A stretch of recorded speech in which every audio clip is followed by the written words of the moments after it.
Pelecehan seksual ini kalau merupakan skenario, ini akan meringankan. Berapa sih penghasilannya Ferdy Sambo per bulan? Kok bisa mentransfer uang ratusan juta? Setahu saya Irjen Pol itu gajinya hanya 30-an juta.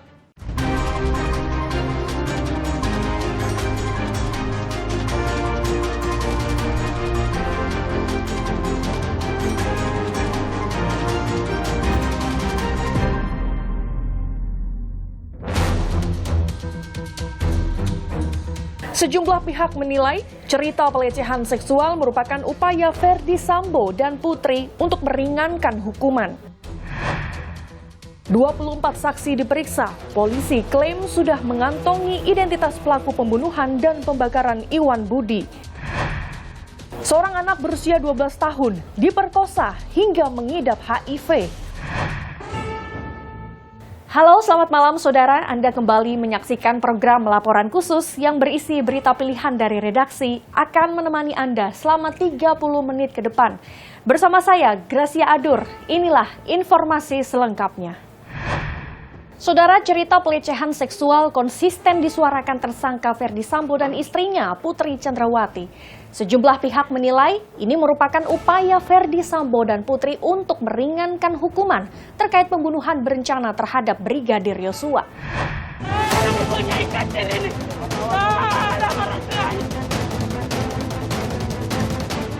Menolak permohonan banding, pemohon banding. Ferdy Sambo dan istrinya Putri Chandrawati konsisten suarakan dugaan pelecehan seksual yang dilakukan mendiang Brigadir Yosua Huta Barat, meski laporan pidananya telah dihentikan.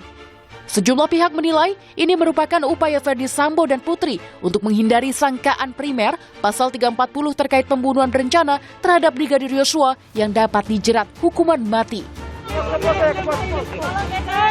Mantan Hakim Agung Gayus Lumbun menyebut skenario pelecehan seksual dapat meringankan hukuman tersangka. Pelecehan seksual ini kalau merupakan skenario, ini akan meringankan karena mungkin ini akan digunakan mengenai bagaimana pembarangan kejahatan ya. Artinya dia bisa melakukan hal-hal yang disesuaikan dengan 340 ini, tapi karena pengaruh sesuatu. Hingga saat ini belum ada pihak yang membuktikan adanya pelecehan seksual terhadap Putri Chandrawati yang sebelumnya disebut terjadi di Duren 3, Jakarta Selatan. Namun, kemudian mendadak bergeser waktu dan tempat ke Magelang, Jawa Tengah. Bribka Riki sampai saat ini semua keterangannya tidak mengetahui apapun tentang pelecehan, hanya mendengar saja. Indonesia Police Watch bahkan menilai cerita pelecehan seksual hanya skenario yang dibuat Ferdy Sambo untuk menghilangkan jejak. Kepada jurnalis senior harian Kompas, Budiman Tanurejo, IPW meyakini cerita pelecehan yang disebarkan ke berbagai pihak adalah produk prakondisi yang diciptakan Ferdy Sambo. Kan tidak bisa dihindari ada orang mati di rumahnya. Oke, ya mati. Kan? Oleh karena itu, untuk menghilangkan jejak kasus ini, dibuatlah skenario cerita seperti tadi. Disampaikan kepada berbagai pihak. Oke. Itu upaya untuk yang saya sebut prakondisi. Oke. Produk prakondisi. Jadi ketika Komnas HAM dan Komnas Perempuan menyatakan itu ada pelecehan, itu adalah produk prakondisi. Selain itu, Ferdy Sambo masih bertahan dengan pernyataan tersangka Barada Eliezer sebagai penembak tunggal yang menewaskan Yosua. Hal itu berbeda dengan keterangan sang ajudan yang mengaku melihat Sambo ikut menembakkan timah panas sebanyak 2 kali ke Brigadir Yosua. Kalau saya lihat titik krusialnya adalah saudara Efes menyangkal tidak menembak, itu aja Mbak Friska. Jadi saudara Efes bertahan bahwa menyampaikan bahwa tidak ikut menembak. Tapi nanti kita lihat bersama dan kita minta dukungan publik bahwa apa yang sudah disampaikan oleh klien saya itu sudah sebenar-benarnya. Publik pun kini menanti kapan pembuktian pembunuhan berencana Yosua digelar di meja hijau.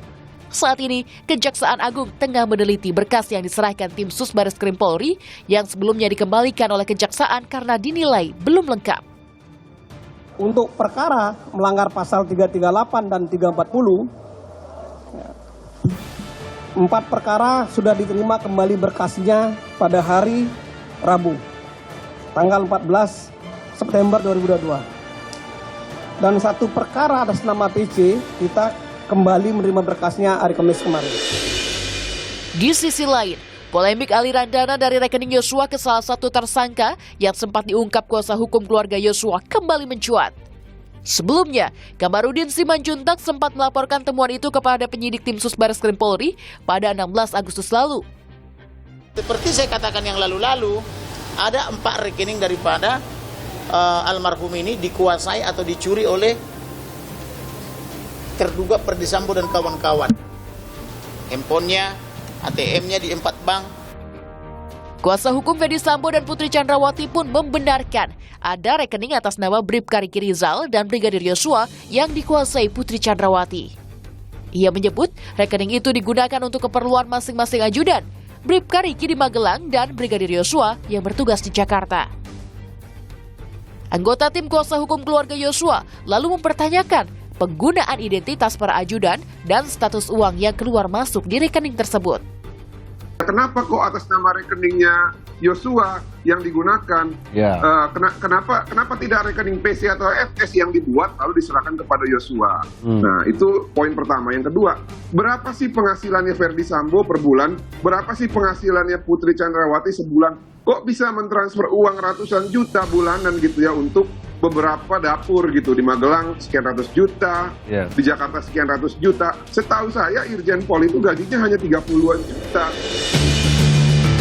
Pakar Hukum Tindak Pidana Pencucian Uang TPPU Yenti Garnasih berpendapat pembuatan rekening atas nama ajudan atau bawahan seperti yang terjadi pada Riki dan Yosua identik dengan modus yang kerap digunakan pelaku tindak pidana pencucian uang dalam menjalankan aksinya.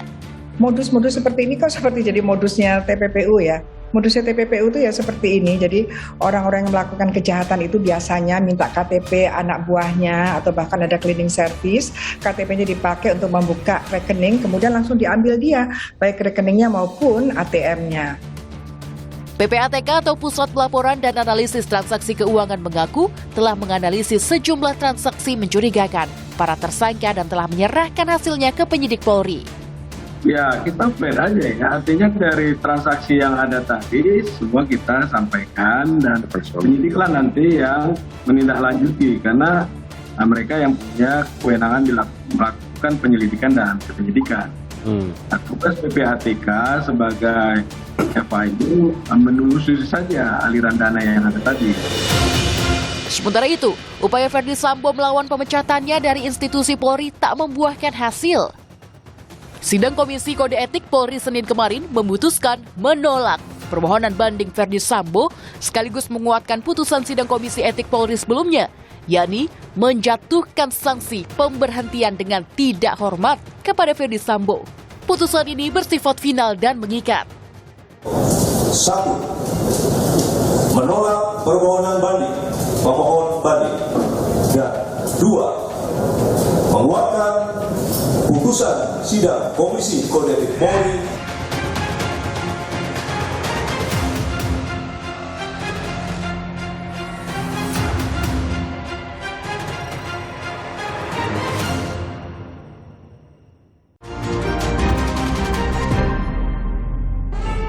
Saudara, misteri penemuan jasad terbakar tanpa kepala di kawasan Pantai Marina Semarang perlahan mulai terungkap.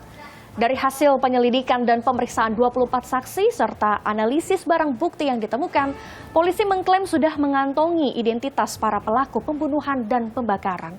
Sorotan lainnya, seorang anak berusia 12 tahun diperkosa hingga mengidap HIV. Korban diduga diperkosa oleh kerabat dekatnya sejak 5 tahun silam saat ia masih berusia 7 tahun. Misteri penemuan jasad terbakar tanpa kepala di kawasan Pantai Marina Semarang perlahan mulai terungkap. Berdasarkan hasil tes DNA, jasad tak utuh tersebut dipastikan identik dengan Paulus Iwan Budi Prastyo, seorang PNS Badan Pendapatan Daerah atau Bapenda Kota Semarang. Dari penyisiran tempat kejadian perkara atau TKP, pada 15 September lalu, polisi menemukan salah satu bagian tubuh korban yang hilang. Selain itu, ditemukan sebuah pisau terbakar, diduga milik pelaku yang digunakan untuk membunuh dan memutilasi tubuh korban. Pisau tersebut kini dalam proses pengecekan sidik jari oleh tim forensik kepolisian. Dari analisis TKP, polisi juga menyebut Iwan Budi terdeteksi kamera pemantau atau CCTV ketika menuju kawasan Marina Semarang saat Iwan dinyatakan hilang dan tidak keluar dari lokasi hingga jenazahnya ditemukan terbakar. Berangkat dari kantor rumah itu jam 6 lewat, terpantau dari TKP, sekitar TKP itu jam 7.24 ya. Kira-kira ya 30-an menit perjalanan dari rumah menuju sampai sekitar TKP. Dari hasil penyelidikan dan pemeriksaan 24 orang saksi serta analisis barang bukti yang ditemukan, polisi mengklaim sudah mengantongi identitas para pelaku pembunuhan dan pembakaran. Namun, polisi masih menyelidiki adanya motif lain selain kasus korupsi. Itu sudah mengerucut kepada pelaku. Maka pada kesempatan ini saya meminta para pelaku dengan baik-baik untuk menyerahkan diri. Selama ini kan masalah korupsi terus. Kan kemungkinan ada persoalan lain, persoalan asmara, persoalan musuhan sama temannya. Iwan adalah salah satu saksi dari kasus korupsi penyalahgunaan aset di BPKAD Kota Semarang. Dikutip dari Kompas.com, Iwan sempat menyampaikan keterangan lisan kepada polisi terkait anggaran sertifikasi tanah yang tak lengkap. Kabid Humas Polda Jateng Kombes Iqbal Al-Kudusi menyatakan dalam keterangannya Iwan menyebut tidak terserapnya seluruh anggaran persertifikatan tersebut disebabkan oleh alasan teknis.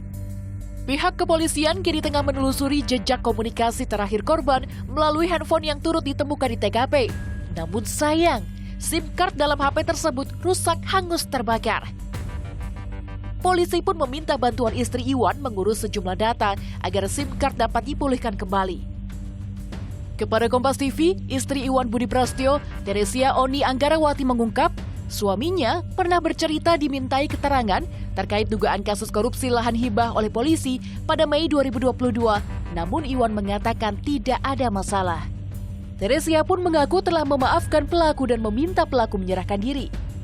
Para pelaku ya, apapun yang kalian lakukan sama suami saya itu sebenarnya tuh bagi saya sangat sadis dan kejam. Tapi agama saya mengajarkan untuk selalu mengasihi dan mengampuni.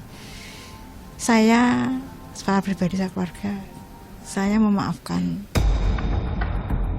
Iwan Budi Prasetyo, PNS Bapenda Kota Semarang, dikenal memiliki kinerja yang baik dan tidak ada catatan buruk selama bertugas di Pemkot Semarang. Pemkot Semarang pun akan ikut menelusuri keterkaitan Iwan dengan dugaan kasus korupsi yang sedang ditangani Direktorat Tipikor Polda Jateng. Dalam kondisi rumah tangga juga baik, bahkan di tempat kami Pak Iwan ini tidak pernah mendapat surat teguran atau surat teguran katanya dengan disiplin, katanya dengan pegawai.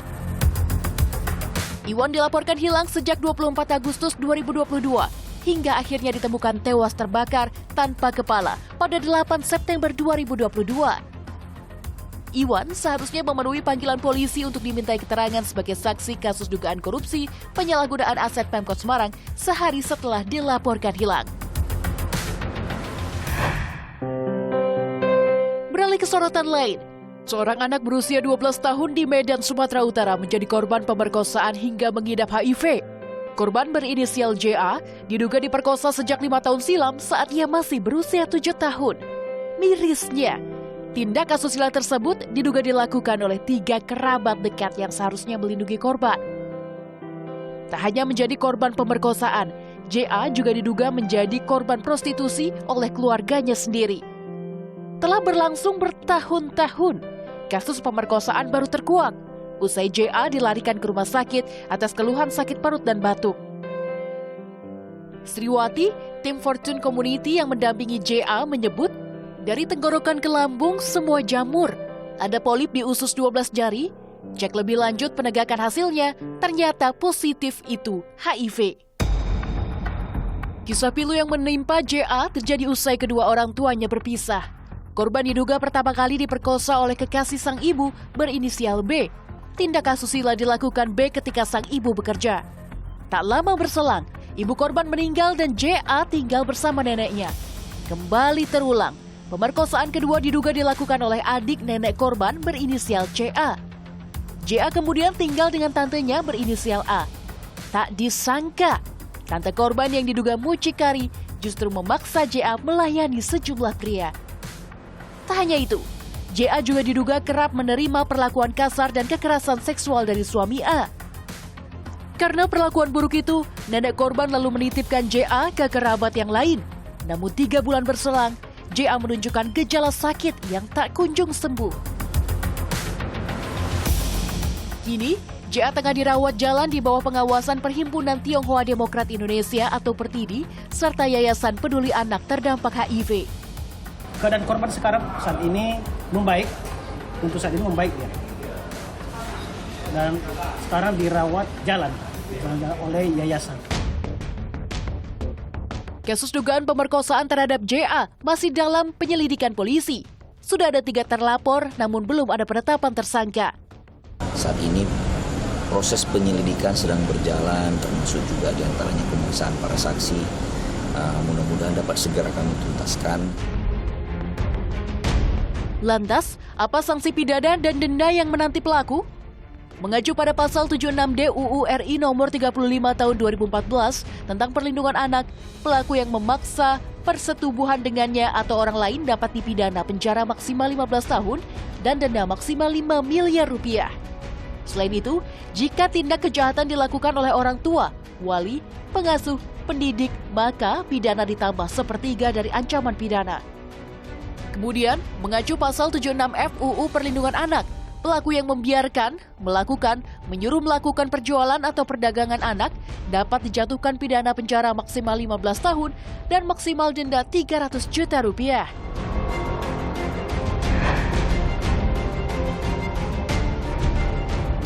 Tetapi karena ada serangan cyber terhadap nomor Indonesia tertentu, ya, maka tentu untuk sementara waktu diamankan.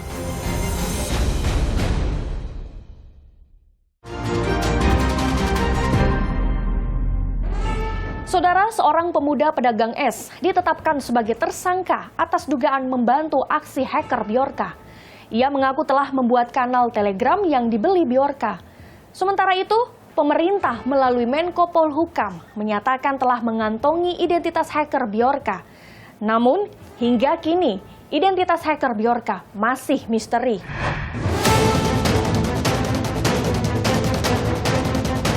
Saya tetap menggunakan nomor Indonesia untuk keperluan pekerjaan. Polri menetapkan seorang pemuda pedagang es Muhammad Agung Hidayatullah asal Kabupaten Madiun, Jawa Timur sebagai tersangka atas dugaan membantu aksi hacker Bjorka. Tersangka Muhammad Agung Hidayatullah berperan sebagai penyedia kanal Telegram. Ia disebut sempat 3 kali mengunggah informasi dari situs bridge.to ke dalam kanal tersebut. Adapun peran tersangka merupakan bagian dari kelompok Bjorka yang berperan sebagai penyedia channel Telegram dengan nama channel Bjorkanism. Motif tersangka membantu Bjorka agar dapat menjadi terkenal dan mendapatkan uang. Tersangka Muhammad Agung Hidayatullah mengakui telah membuat kanal Telegram Bjorkanism dengan alasan ekonomi. Pria berusia 21 tahun ini tak menyangka hacker Bjorka langsung menghubunginya hingga membeli kanal tersebut. Namun, ia mengaku sama sekali tak mengetahui identitas Bjorka. Channel yang saya buat itu tujuannya ya nanti kalau udah rame saya jual gitu. Dia ngasih pengumuman di channel di grupnya dia, grup yang pegang channel ini. DM saya kasih $100 gitu. Kendati telah ditetapkan sebagai tersangka, namun polisi tidak menahan Muhammad Agung Hidayatullah. Agung hanya dikenai wajib lapor 2 minggu sekali. Pihak keluarga pun memohon maaf atas tindakan anaknya. Saya sebagai keluarga mewakili mohon maaf kepada semua. Hingga kini identitas hacker Bjorka masih misteri. Sebelumnya, usai rapat bersama Satgas Perlindungan Data dengan Kemenkominfo, BSSN, BIN dan Polri pada 14 September lalu, pemerintah melalui Menteri Politik Hukum dan Keamanan Mahfud MD menyatakan telah mengantongi identitas hacker Bjorka. Sampai sekarang ini memang gambaran pelakunya sudah teridentifikasi dengan baik oleh BIN dan Polri, tetapi belum bisa diumumkan. Namun, ahli teknologi informatika Heru Sutadi menilai pemerintah terlalu dini menyatakan telah mengidentifikasi sosok hacker Bjorka. Kalau saya melihat ini terlalu prematur. Dikatakan prematur, kenapa? Karena memang ketika kita bicara dark web gitu ya, ini kan penjualannya itu memang serba rahasia, serba underground. Termasuk kan pembayarannya gitu ya, menggunakan Bitcoin atau apa gitu. Sehingga mungkin bisa jadi tidak serta-merta terlalu mudah untuk dijak gitu ya. Di sisi lain, ahli digital forensik Ruby Alamsyah mengkritik pemerintah agar tak hanya fokus pada ancaman kebocoran data dan rahasia negara. Pasalnya, data pribadi masyarakat banyak dibobol dan dijual para peretas selama beberapa tahun belakangan. Ini adalah kebocoran data pribadi masyarakat juga yang sudah banyak gitu loh. Nggak hanya oleh Bjorka, juga dari tahun 2019 sampai sekarang, data pribadi masyarakat itu sangat banyak dijual, belikan, bahkan bisa diakses secara gratis. Apakah ini tidak menjadi concern? Peretasan informasi pribadi sejumlah pejabat negara, termasuk Menkominfo Joni Plate, menjadi sorotan publik. Pasca diretas, Menkominfo Joni Plate disebut telah mengalihkan nomor ponselnya dengan nomor Amerika Serikat. Plate mengaku kendati menggunakan nomor Amerika, ia juga tetap menggunakan nomor Indonesia. Saya tetap menggunakan nomor Indonesia untuk keperluan pekerjaan. Tetapi karena ada serangan cyber terhadap nomor Indonesia tertentu, ya, maka tentu untuk sementara waktu diamankan. Anggota DPR Komisi 1 Fadlizon mengkritik penggunaan nomor ponsel Amerika Serikat oleh Menkominfo Joni Plate. Ia menilai langkah tersebut menimbulkan ketidakpercayaan bagi masyarakat. Dikutip dari detik.com, kalau kita pakai plus 62 kan, ini kalau Kominfo saja pakai nomor Amerika, bagaimana rakyat? Kan tidak ada kepercayaan terhadap nomor kita yang di dalam negeri.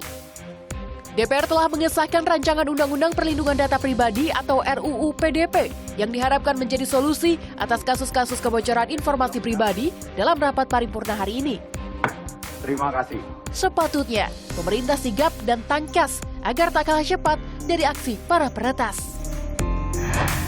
Informasi tadi sekaligus menutup perjumpaan kita. Situasi memang terus membaik, namun kita tetap waspada karena COVID-19 masih ada. Selalu pakai masker saat beraktivitas di dalam ruangan, vaksinasi lengkap dan booster untuk perlindungan sempurna demi imunitas kita semua. Saya Gracia Adur, pamit undur diri, sampai jumpa.